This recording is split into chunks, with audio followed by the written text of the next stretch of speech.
윤상현 의원입니다. 마은혁 헌재 재판관 후보자는 본인 스스로 후보직을 내려놓아야 한다라는 말씀 올리겠습니다. 헌법재판소가 2월 3일 최상목 대통령 권한대행이 마은혁 헌법재판관 후보자를 임명하지 않은 것이 우연인지 아닌지 여부를 결정하기로 하였습니다.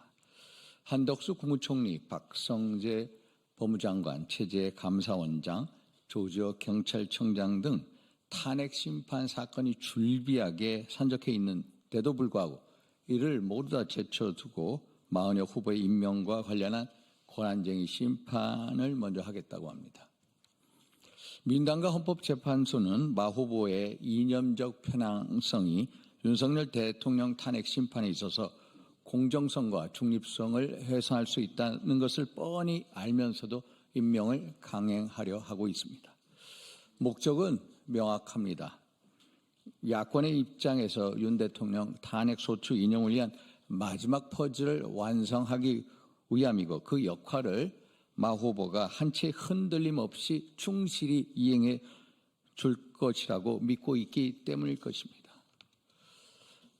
마은혁 후보는 우리법 연구회에서도 본인이 가장 왼쪽에 있다고 자부한 문영배 헌법재판관보다도 더 왼쪽에 있다는 평가를 받고 있는 사람입니다.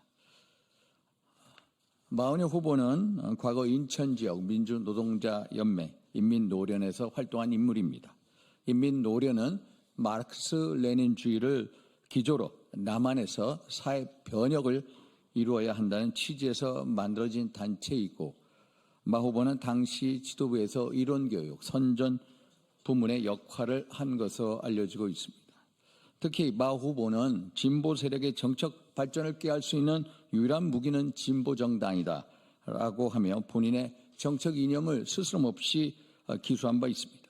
또한 인민노련이 한국노동당 창당을 시도할 때에도 참여를 했고 1992년부터는 진보정당 추진위원회 정책국장으로 활동한 경력을 가지고 있습니다. 판사 임용 이후에도 마 후보의 이념적 편향성은 크게 달라지지 않았습니다. 마 후보는 친민노총 판결을 한 판사로서 정평이 나 있습니다.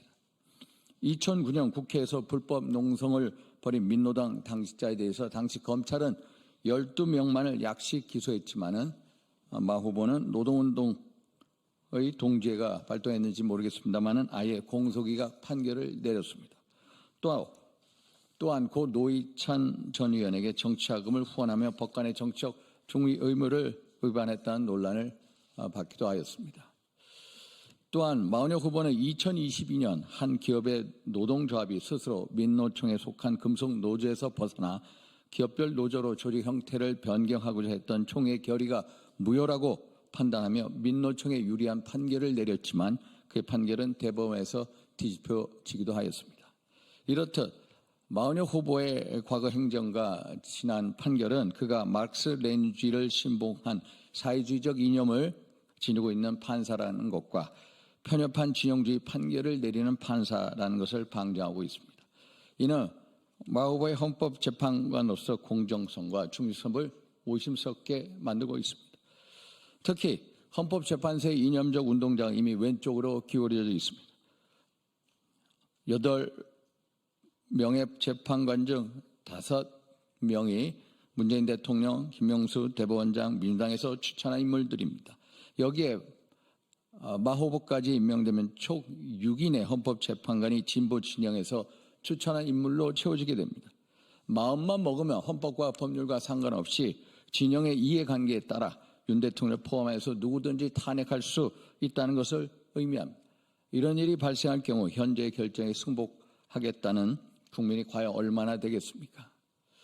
더구나 마 후보까지 임명되면은 4명의 재판관이 좌파 사법 카르텔의 근원지로 지적되고 있는 우리법 연구회와 그 후신이 국제인권법 연구회 출신입니다. 특정 사조직이 헌법재판소의 과반 가까이를 차지하게 되는 것입니다. 아시다시피 문영배 재판관이 지난 2010년 SNS를 통해 자신이 우리법 연구에서 가장 왼쪽에 자리 잡고 있을 거라고 말했습니다. 그리고 사실상 이재명 대표와 절친 관계에 있습니다. 이미선 재판관의 동생 이상희 변호사는 정의기억연대 이사와 또 민변, 윤석열, 태진 특별위원회 부위원장 이력을 가지고 있습니다. 그리고 그의 남편 오충진 변호사는 대장동 50억 클럽의 권순일처 대법관과 같은 법무법인에서 근무하는 동료입니다.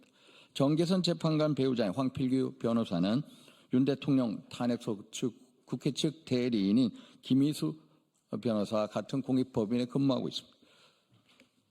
정치적 편향성 의심할 수밖에 없습니다. 마은혁 후보를 신속하게 임명하고자 하는 이유는 무엇이겠습니까? 아마 이진숙 방통위원장의 탄핵 기각 때문일 것입니다. 이 위원장의 탄핵이 기각된 것을 보면서 자신들만으로는 윤 대통령 탄핵 심판이 기각될 수 있다고 생각했을 수도 있을 것입니다. 그렇지 않고서야 박근혜 대통령 탄핵 심판 때처럼 8명의 재판관으로도 윤 대통령 탄핵 심판을 충분히 심리하고 결정할 수 있음에도 굳이 무리수를 두면서 마은혁 재판관을 임명할 이유가 없습니다. 만약 이러한 우려가 사실이라면 이미 결론을 내려놓고 진행한 재판과 다름없습니다. 헌법이 수호해야 할 헌재재판관이 헌법을 수호해야 할 헌법재판관이 오히려 헌법의 정신을 훼손하고 있는 것입니다. 많은 법률 전문가들은 지난 23일 이진숙 방통위원장 탄핵안 기각 과정에서 법리가 아닌 재판관의 성향에 따라 판결이 나왔다고 평가하며 헌재의 정치적 또 이념적 편향성 문제를 지적하고 있습니다. 만약 마은혁 후보가 임명된 후 이재명 대표 허위사실 유포와 관련 공직선거법 위헌법률 심사가 헌재에 제청되어 그것을 야권에서 추진한 6분의 헌법재판관이 인용된다면 그것은 이재명 대표의 셀프 사면을 헌재가 승인해 주는 것이고 결국 헌재마저 이재명 대표에게 머리를 조아리는 웃음꼴이 될 수 있다는 문제도 제기되고 있습니다. 헌법재판소는 헌법소의 마지막 보루입니다. 대한민국의 자유민주주의와 국민의 인권을 지키는 파수꾼입니다. 그렇기 때문에 고도의 공정성과 중립성을 요구받고 있습니다. 자유민주주의의 기본질서를 부정하는 마르크스 레닌주의를 신봉했고 민노총이라는 특정 집단을 편애하며 편향적 판결을 내렸던 마 후보는 헌법재판관으로서의 자격이 없는 후보입니다. 그럼에도 불구하고 지금 마 후보를 임명한다면 헌재는 그 저희와 공정성 그리고 중립성을 의심받게 될 것입니다. 국민께서는 헌재가 헌법과 법률과 양심에 따라 공명정대의 가치를 보여주시기를 기원하고 있습니다. 따라서 마 후보는 본인 스스로 헌법재판관 후보직을 내려놓아 이상입니다.